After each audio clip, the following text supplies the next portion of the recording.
මේ වීඩියෝෙන් මම පෙන්වන්න යන්නේ කොහොමද EasyDeal Pro app එක පාවිච්චි කරලා ඔයාලගේ දවසේ සේල්ස් චෙක් කරගන්නේ කියලා. ඒ කියන්නේ ලොරි වලින් කරන සේල් එක කොහොමද චෙක් කරගන්නේ කියලා. ඔයාලට කරන්න තියෙන්නේ ඉස්සෙල්ලාම app එක ඕපන් කරගෙන user name password දාලා login වෙන්න.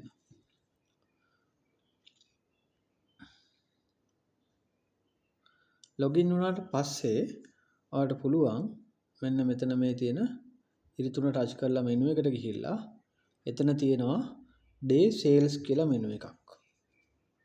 ඒකට යන්න. එතන ගියාට පස්සේ මෙතන ඉස්සෙල්ලාම ඔයාලට තියෙනවා date එක.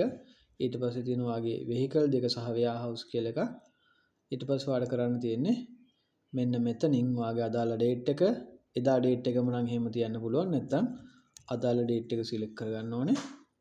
ඊට පස්සේ ඔයාලට පුළුවන් මෙන්න මෙතනින් vehicle එක මෙන්න මේ විදිහට select කරලා බලන්න.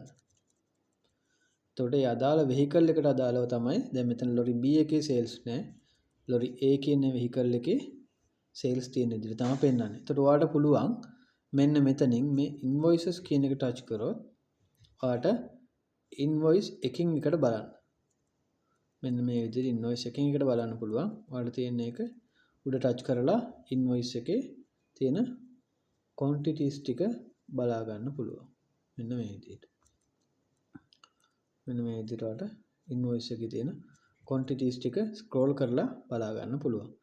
ඊළඟට ඔයාලට මෙන්න මේ තියෙන cancelled invoice කියන එක touch කරොත් එහෙම එදා දවසේ invoice cancel වෙලා තියෙනවා නම් ඒ ටික මෙන්න list එකක් විදිහට පෙන්වනවා. ඒ විදිහට ඔයාලට පුළුවන් එදා දවසේ දාපු invoice ටික EasyDeal Pro app එක පාවිච්චි කරලා බලා ගන්න.